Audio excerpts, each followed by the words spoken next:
Good morning, everybody. Good What's up? morning. Happy Tuesday. Tuesday. Because this is Marriage Monday on a Tuesday. Yeah, and Merry Christmas. Hope you had a great Thanksgiving, all that good stuff. Absolutely. We had your mama in town. My mama. And it was fun. I got so sick. You did get really sick. Dude, so sick. You've been sick for like some weeks here. No, it was like a week. It was Thanksgiving like a week. couple weeks. No, it lingered. No, it happened the day your mom got here. What are you talking about? It lingered. I was like, I think I'm allergic to you. She does have cats, so that was a serious conversation. But yeah, I got sick like the week of Thanksgiving, and man. So anyway, that being said, we were struggling just to function. Yeah. So hope you guys had a great. Hope you made it without us. We hope. I think they did. We hope you made it, man. We hope you made it. Well, we're gonna jump right in today because today we are talking about protecting your unity while serving others. Yeah, man. So, the reality is we all heard this saying, keep the main thing the main thing. Yeah. And this kind of goes back to when you were working at the bank and she came home one day and we were just like contentious with each other. Right. And we sat down together, and I don't know if it was during a marriage life group or we just had like a husband and wife epiphany. We just had this like, dude, how come we give all these people that have no bearing on our life? You give them the best of you that day. Yeah. And then when you come home, you feel like, oh, I've given everything out. And then your spouse ends up with the leftovers. What does Pastor Chris Marshall say about if you keep putting your family on the back burner, they're going to start to feel like leftovers. If you put your family on the back burner long enough, they're going to start to feel like leftovers. Write that in the comments. Don't put your family on the back burner. In reality, we should be giving our absolute best to our family. We have a responsibility as husbands and wives, moms, dads, to take care of your family, to provide for your family. So it can be easy to blur the lines of, I have to do this versus I want to serve my family. Right. I get to serve my family. And that's what we're talking about today. Well, and it's. I feel like what happens is this reality of where we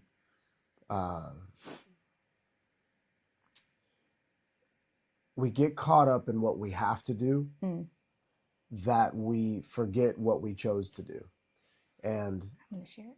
That's a big deal. It's important that we value what we committed to, being a people of our word. Yeah. Right. And I think that people forget that. So you go to your job and you have to do your job or you're going to lose your job. You go to church. I'm going to be a pastor. I want to be a Christian. I want to be a leader. I want to serve in my church. So you gave like this word, but you also now feel a sense of responsibility. But familiarity breeds contempt. Yeah. So, and all of a sudden you're in contempt. And so what do we do about that? Because, our family, our husband, our wife, our kids, like that's our first ministry. And this is something that is so important. And if we don't get this right, everything else, like this is the foundation, like your relationship with the Lord and then your family, your husband, your wife, and your kids. So what do we do to get that right? We've got to get it right. Well, I think the first and foremost for me was Ephesians chapter 5. The Bible calls me as a husband to love you like Christ loved his church. But also the Bible says, don't swear by this or swear by that, but let your yes be yes and your no be no. So when it comes to your family, it's like your kids didn't ask to be here. You asked your wife to marry you. So for me, I'm looking from the male part. Okay. You asked your wife to marry you. You told her, I'm going to give you my name. I'll protect you. I'll care for you. I'll nurture you. Putting food on the table ain't enough. You got to put sustenance in the soul. And that's what Jesus said. Man shall not live by bread alone, but also by every word that proceeds out of the mouth of the Father. Yeah. So we're supposed to love our wives like he loves us, right?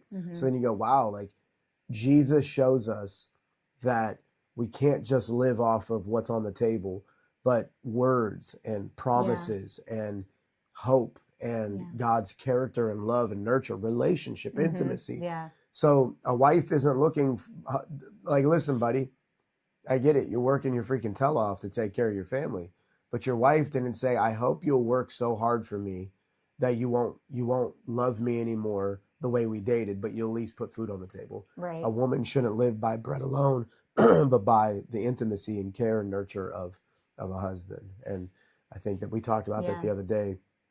I was fixing something, and so the TV was off, and we were with our family, and I was like, man, I loved that. Like, I love when the TV's off because it forces us to have dialogue. And so that's, from my perspective, is number one, first and foremost, you got to go back to the reality of, you asked your wife to marry you. You and your wife did the and had kids. And so your kids didn't go, there was no vote. They weren't like, hey, can we be a part of this? No, you brought them in, you brought your wife in. So you have a responsibility. And that responsibility is far more than just putting food on the table. It's putting sustenance to the soul. So remembering that why. Yeah. And, I believe for all of us, it's a mindset too, that has to shift to, I'm serving you, a servant attitude. Yeah. And not like in a way that you're being stepped on or like a doormat. Like, that's not what we're talking about. It's, I love you so much, and I want to do this for you. Yeah. I love you so much that I want to take care of you. I want to do these things for you. And I think if we can shift our mindset to the servant attitude versus, oh, I have to do these things, I think that will also help us a lot. Yeah, and I think that that's where it becomes scary. Same thing with a job. You and I have talked about it when we're at a place of employment and people are talking about their bosses, talking about their job, talking about their I'm like, why are you working there? Like, you don't have a right to take from this, but then be sitting here talking smack on the very people that like brought you in. Right. And you lose your heart. You lose, like, it's all about a paycheck. And I think a lot of marriages fall into a paycheck. I did this, what are you going to give me? I did that, what am I going to get? And it becomes an exchange, and it can become an entitlement. Well, hey, I didn't ask to be, like, yeah, I get it, but I wanted you in my life. Therefore, I want to take care of that. I want to nurture that. I've seen people take care of their cars more than they have taken care, more detail about their vehicle than they do the details of their wife, their husband, their kids.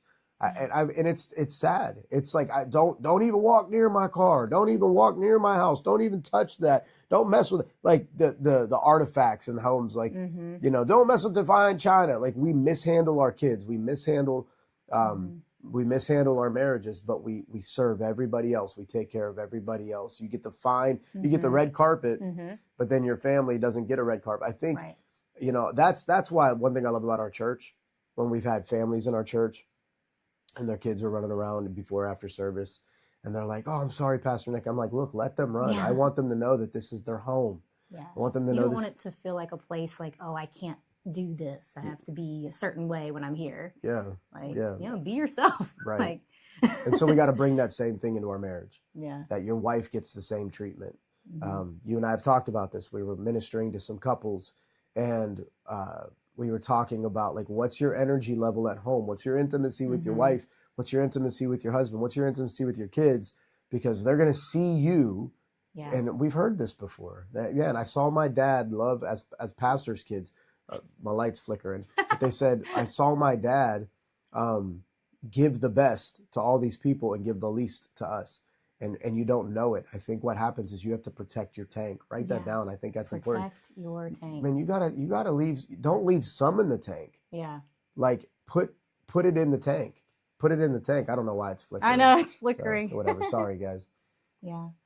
What do you do as a wife, to protect it? Because I know I irritate you because I'm a husband and I live here and my underwear on the floor sometimes. Like, those are real things. So how do you deal with a team at church, for instance, that, that maybe they didn't communicate, maybe they didn't RSVP through, planning center, maybe they dropped the ball, but that's not epic. We're gracious to that. But then, somebody forgets to close the shower curtain and it's like, you'll never learn, I think it's also keeping a heart of forgiveness towards each other, because a lot of times we will be more, like you said, gracious to other people. And then when it comes to our spouse, And it could just be because we're with each other a lot and maybe we've said the same thing over and over a lot of time. But how many times have they said something to us over and over? You know what I mean? I think it's just a two-way thing of remaining gracious towards one another and forgiving, and then communicating those things in a healthy way, not out of blow up because it's the 10th time something's happened, but it's like, hey, no, we need to sit down. Hey, can we talk tonight about some things? Can we sit down on our date night and talk about? And then you bring those things up, not in a way that you're like, trying to cut them down, but coming from, hey, when you do these things, or when you don't listen to me in this way, it makes me feel like you don't care about me. It makes me feel like you're not listening to me. It makes me feel like I'm on the back burner. And just communicating those things, and let's work through them. Yeah, it's funny because Matthew 18, right? We teach it to our church, especially. And if you don't know, we're pastors of a church called Generations House of Worship, right outside Pittsburgh. But when you get on our team, we give you a conflict resolution like walkthrough, because we believe conflict should be addressed. But I think it's inevitable to have it. You cannot be with any people and not have conflict in some way. Right. And that's actually why we started marriage. That's why we have the gloves, guys. Yeah. If you don't see the boxing gloves, it's learning to fight right, and to fight for it. Conflict resolution, addressing conflict, it literally shows that there's value. It's digging into the dirt to find the treasure. So when you actually do address conflict in a relationship, what you're really saying is that I value the relationship more than the conflict. When you avoid conflict, what you're really saying is I'm more concerned about the conflict than I am the relationship. Yeah. And so avoiding is no good. And I think what happens in marriage is, in ministry, we pursue conflict resolution because we go, well, we're all brothers and sisters in the Lord. And we gotta do it do it for the Lord. We gotta work through this. So for me to keep my tank full, and to address conflict is to say, you know what? I love you as my wife, as the partner of my life, as the queen of my home, more than I like the offense. I like you more. I love you more. I value my word to the Lord. I value you more than the offense. Dude, I asked you to marry me 16 years ago, December 29th, 16 years ago, 2009. I don't have a right to stop pursuing you. I asked you to, that was my word to God. It was my word to you. So I have to remember, hey, she done made me mad. I make myself mad. People at your work made you mad. Someone comes into your work and starts cussing you out. You're like, I'm so sorry that you feel that way. Yeah. Just give us a second. We'll resolve it. Because you don't want to lose your job. You don't want to lose your position. Well, so you navigate conflict at your job because you don't want to lose currency. But what happens is you go home and you don't navigate conflict because you actually don't think your spouse will ever leave. So you just go, I have the right to abuse you. I'm not going to lose you. I'm not going to lose my job. Well, the problem is you might. Yeah. And rightfully so, to neglect and abuse. I'm a person who believes you should fight for it and you should do everything you can do to protect your marriage and keep your marriage. But guys, 50% of marriages don't make it. And I think a lot of those aren't because people just gave up. I think it's because it was so much neglect. Anything you ignore eventually leaves your life. It's the law of eventuality and the law of noticing. So we cannot ignore this. We cannot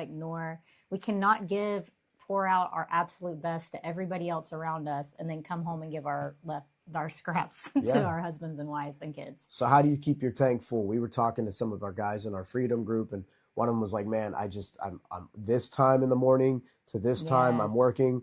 This time from working I get home, and then I'm up and it's chaos.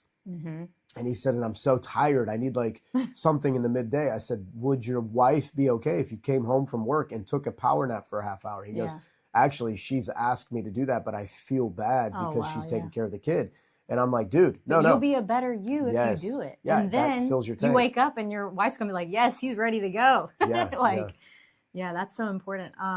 That's one of the ways I said you could fill your rest is important to keep your tank full. What were you saying?